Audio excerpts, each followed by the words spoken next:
En esta segunda semana de Adviento sigue el profeta Isaías mostrándonos la fuerza grande de ese nacimiento de Jesús que se tiene que vislumbrar a lo largo y ancho de nuestra vida con transparencia en nuestros hogares.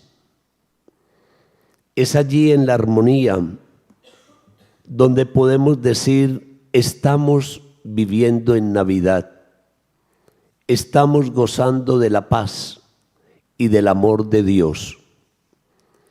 Esa primera lectura que nos invita a reconocer cómo aquel que reconoce a Dios, el Señor se apiada de él, y cómo aquel que se aleja de Dios, el Señor también le muestra su poder diciéndole: mira, por haberte alejado de mí, ahí tienes para ver y contemplar otras cosas diferentes. El pueblo de Israel unas veces estaba muy ferviente con Dios y otras veces se iba lanza en ristre contra él. Por eso el Evangelio también de hoy nos enmarca esa inconformidad de lo que vivimos en la vida social y familiar. Y nos compara con unos niños. Ustedes son como niños, dice el Evangelio. Hemos tocado para que bailen y no bailan. Hemos cantado lamentaciones para que lloren y no lloran, pero se viven quejando de todo. Y muchos de nosotros estamos como en esa sintonía de una constante queja, de una constante lamentación, como el profeta Jeremías, el llorón, a toda hora llorando y llorando, y no sabemos agradecerle a Dios. Qué bueno cuando uno entra en sí mismo, toma conciencia de todo lo que tiene a su lado y empieza uno a reconocer que Dios es tan grande, que usted ha venido sin nada al mundo y que todo lo que tiene es ganancia. Ahora, viniendo para la Eucaristía, me encontré a una persona muy asidua a esta comunidad parroquial que viene todos los días a la Santa Misa, y al preguntarle: mira, te veo muy ferviente en la Eucaristía, la respuesta fue: ¿cómo no agradecerle a Dios si todo lo que tenemos viene de Él? Maravilloso. Maravilloso madrugar para alabar, bendecir y glorificar ese nombre sagrado de Jesús, donde ese Jesús nos dice que todo aquel que lo busca y lo ama, Él se desborda en ese derroche de amor hacia nosotros. Es el hombre el que se aleja de Él. Él nunca se aleja de nosotros. Recordemos el libro de la sabiduría, de cómo nos dice que la sabiduría está ahí en el portal, ahí en nuestras puertas de nuestros hogares.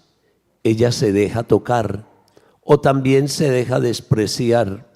Nosotros podemos buscar al Señor o podemos también despreciarlo.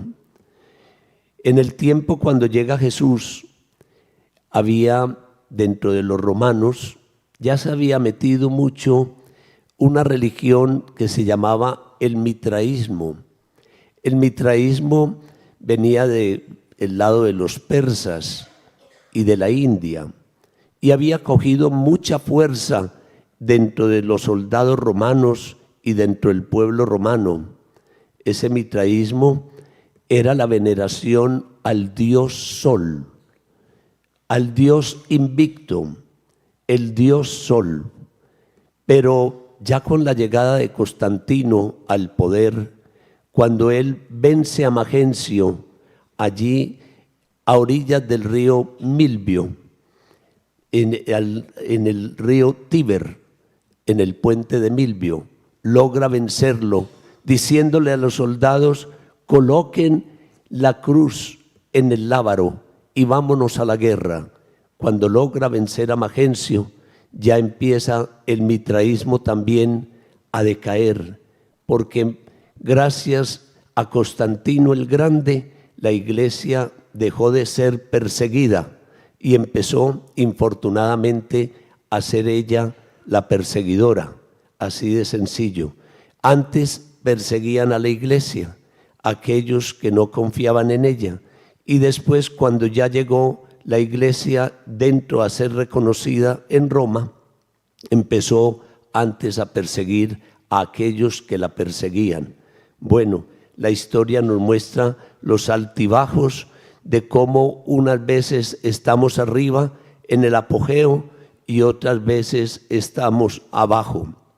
Y dentro de esa dimensión hay que agradecerle a Dios de cómo todo lo que tenemos viene sagradamente de Él y de cómo tenemos que abrir nuestros hogares para que Jesús entre y reine, pero que reine con humildad, como Él vino montado en un humilde burrito.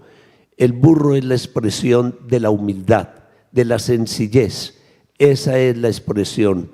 Y nosotros debemos seguir a ese Dios Salvador que, teniéndolo todo, se muestra como que nada tuviera, buscando que el hombre lo reconozca, que el hombre sea grande. En el mitraísmo, por ejemplo, los niños y las mujeres no tenían derecho ni voz ni voto a hablar.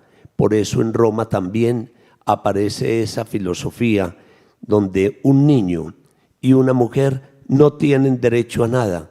Y de ahí también San Pablo se vuelve un poco así fuerte y dice, no, la mujer es simplemente para obedecer, y empieza con esa corriente de lo que se vivía en aquel entonces, porque cada uno es hijo de su tiempo y las sociedades van mejorando y otras veces van decayendo. Esperemos que siempre entre nosotros podamos mejorar y dar lo mejor, reconocer que cada uno tiene voz y voto, que cada uno tiene una razón de ser para existir, que hay que respetar la diversidad, que tenemos que escuchar al otro, que no podemos ser tan soberbios que mi razón prima sobre todo. No, Señor, mi razón no prima sobre todo.